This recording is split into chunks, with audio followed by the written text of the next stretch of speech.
Okay. My name is Dr. Mapule McInnis. I'm a chartered clinical psychologist. I was born and bred in Manchester, and one of the things that I found most pleasurable is being able to come back and to work in my own community and help provide healing, psychological support, spiritual support to the community that helped me.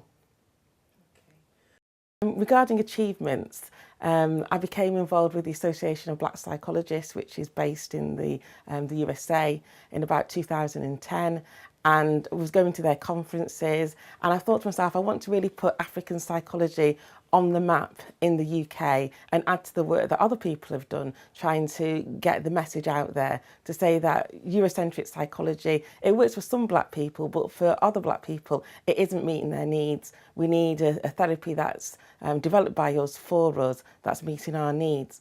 So in 2016, I developed Nubia Wellness and Healing, and I've done presentations, conferences, workshops on getting people more knowledgeable in our community about African psychology and African-centred therapies. And I've also started doing a therapy service, which is a low-cost community service, getting African psychology to people so that they can heal and become more whole and become more well, and to alleviate some psychological distress that some people in our community have.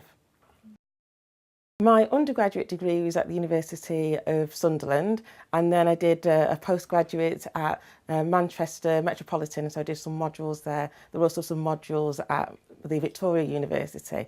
I thought the bit that I did at Manchester Metropolitan was really good at exposing me to kind of like qualitative psychology, the type of psychology that does lend itself more towards black people's experience. So I'm so glad that that was part of my experience. And then after that, I went on and did my doctorate at the Universities of Coventry and Warwick. And I was glad to be able to then move back to Manchester and be able to give something back to this community. One of my achievements was to launch an emotional emancipation circle in Manchester, and we ran it at Manchester Metropolitan University, and it was providing healing specifically aimed at the black community. So it was 8 sessions, each one has a theme, and it's about how can we promote wellness within the black community. So it involves quotes from black people for people to discuss, video material of black people doing inspirational things. It involves mindfulness and meditation. It involves people getting up and dancing together, so doing things in unity. So we had a good attendance, people saying that they wanted more of them, and I've been asked to go to London and to start doing emotional emancipation circles there. So there are other people in the UK doing emotional emancipation circles as well, but I was pleased that we got one going in Manchester. Mm-hmm. Well, for the Centre of Pan-African Thought, which is an organisation based in London, they invited me to do a workshop for them, and it sold out, so that was in September. So we're doing another one on the 14th of April 2018 on African psychology and African psychology and therapies for healing and wellness. So that's an achievement to say that they've booked me to come again. And it's all about spreading the word about how black people can heal and come together and become whole again, and different approaches to that. Mm-hmm. When I was doing my undergraduate degree, one of the lecturers was very keen on me studying sports psychology. Now, I've no interest in sports psychology at all. My interest was always in clinical psychology, but I felt that she was trying to gear me towards that. And I felt because I was a black person and perhaps I looked quite sporty, that's where she thought I should be, rather than the more academic clinical psychology. But I stuck to my guns, and I kind of I was very passionate and sought out other opportunities outside the university to get experience that I could then put on my form to say, look, I've actually done some work with people with these different clinical types of problems, and I've gone and sought people and spoken to them to get more advice about what it's like to be a clinical psychologist, read books in the field as well. And I felt that was really necessary to help me not be one who goes with a stereotype to say if you do go into psychology, you go into sport, but go into one of the professions that is more academic. Mm-hmm. I think throughout my life, one of the challenges has been that my thirst for knowledge has often been an inconvenience for others because it requires them to do more work to keep up with the fact that, you know, I've read that book and I'm looking for the next book to read, or I've kind of absorbed that article and I'm now asking more information about another, or seeking another course to further my knowledge. And that's one of the things that, you know, environments aren't always accommodating of black people who've got a thirst for knowledge and are quite academic. Mm-hmm. Well, I remember when I was at primary school and my mum was constantly going to see the teachers because as far as she was concerned, I wasn't being educated and taught anything. And I remember my mum saying that the education that she received in what could be termed a third world country, which is really a first world country, but what she received in Jamaica was better than the education I was receiving over here at the time. So really she then moved me from that school, but it kind of like, one of the challenges of that situation is that it made me feel to say that, oh, how I'm struggling to fit in. But really it was that I didn't fit into that environment, not because of anything I was doing, but because I wanted to learn, I was interested in education and the environment that I was placed in. I got the feeling that the teachers would prefer to you know, facilitate the kids playing rather than teaching them anything. What I've always found is that as people, we've got to do two types of education. The type of education that gives you the marks and the grades to get the exams and get through that, but then also the education that helps to understand yourself. So when I was at Manchester Metropolitan University, we did modules in feminism and kind of like a feminist inquiry, that type of thing, and womanism as well. And then also I've pursued interest in African psychology and black psychology. And that's what I've had to do on top of the things everybody else does, because it's about how do I find a psychology that makes sense to me and the lived experiences that I go through and the lived experiences that people like me go through. So one of my challenges has been that it's about, you know, you've got double the work sometimes to do. Well, one of my achievements was to get to go to Egypt and the Anthony Browder study tour of the ancient Egypt in Kemet, and to see a lot of the tombs from the 25th dynasty and when black people were ruling really, and to visit Nubia and to visit the Nile. We actually, you know, got to dip our feet in the Nile as well. We visited temples as well and the Valley of the Kings. And to see the pyramids and some of these structures that you've heard about, but to actually see them yourself, I found it very inspirational, particularly when I looked at the wall carvings in many of the tombs and I saw black people. And that's evidence to say that, you know, a lot of the ancient Egyptian dynasties were black. And it gave me a sense of confidence to say that we've done this before as black people, we can do it again. And also see some of the female leaders as well. There were, it was often co-regents, so males leading with their queens as well, their female pharaohs as well. So that was quite inspirational to know that, you know, women in leadership has been something within our community for a long time. I think my role as a psychologist, it isn't just about helping people to feel better about their situation.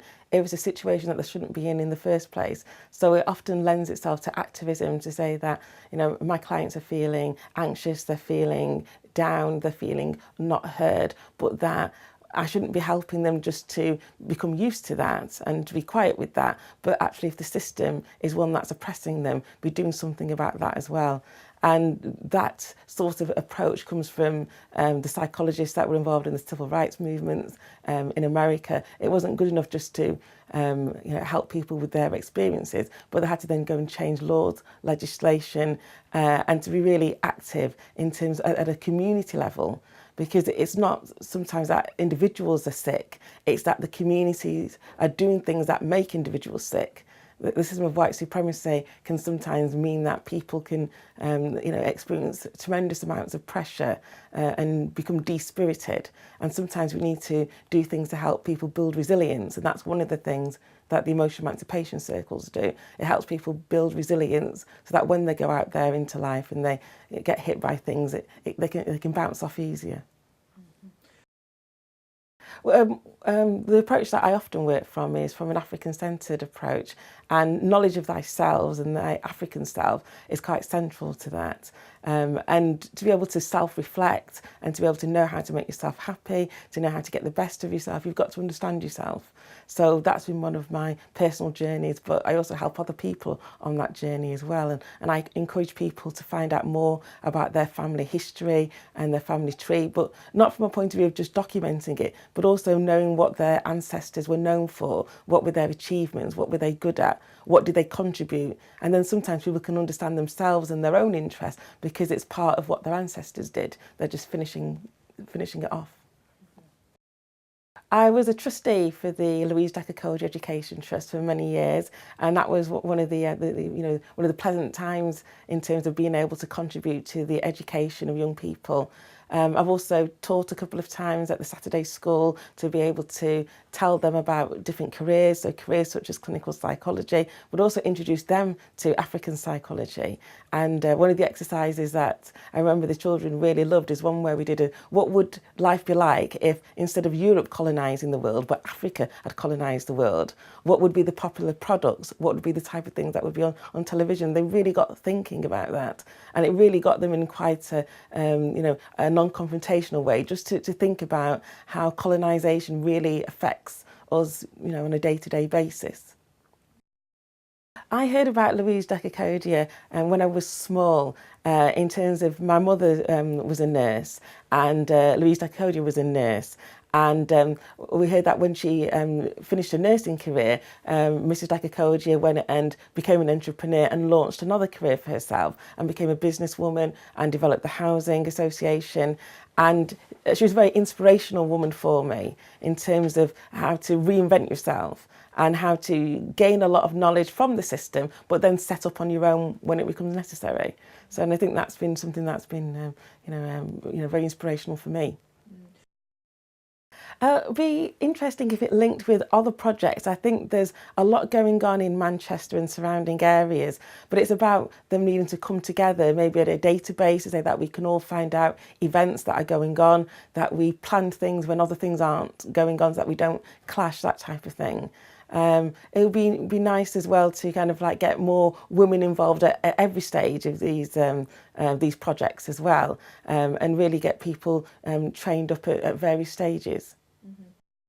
Definitely we need to look at the younger generation of females and how we can get them involved in projects, because they're going to be the future leaders.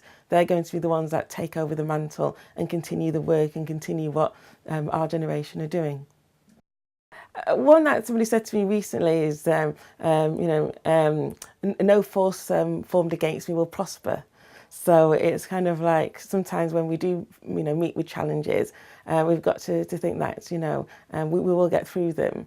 And, challenges, it's like building up muscle. It can help build up resilience, so that you can actually find out how resilient and how good you can be. And it's about using challenges as a way to then move to the next level and make yourself better. So not to see challenges as a setback, although they can be painful at the time, but really to look at what we can learn from them and how they can strengthen us and they can, make us better.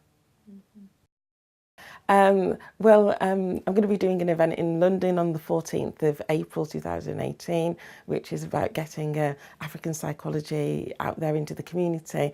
Also, the Association of Black Psychologists, we're putting together a UK chapter, so that will be going forward, and we're looking at ways in which we can really get African psychology on the map. I've been invited to one of the universities down south to be able to teach their clinical psychology doctorate students about African psychology. So it's getting into the education system to say that when people qualify as clinical psychologists, they know about other approaches than a Eurocentric approach. They can know about African-centred approaches, that they can actually then use it with clients as it fits. Well, there is the prospect of linking together with people in Birmingham who are doing similar work, and us really all making the whole better. We all have different bits that we specialise in and different things that we can add. And, we all put our hands together. One of the phrases that my dad used to say, that it takes one hand to wash the other. So, we need to all come together. We've all got our different skills, and then we can all add to the pot, so to speak, in terms of getting approaches that are that are proven and demonstrated to help women, and that proven and demonstrated to help the Black community out there, that people can get better access to them. Mm-hmm. Well, when I went on the trip to Egypt, that gave me more experience of Mayat and the concept of Mayat, and I include that into my teaching as well. Also, when I've done courses, I did a 6-week course. It was one of my achievements that I ran with a colleague on African psychology in Manchester. And it would be good to repeat that at some stage as well. But we introduced people to concepts such as Ubuntu, and concepts, other African-centered concepts such as optimal psychology, and it would be good to get that out there and give people some access to a wide variety of healing therapies and healing paradigms to help people get to their optimal self.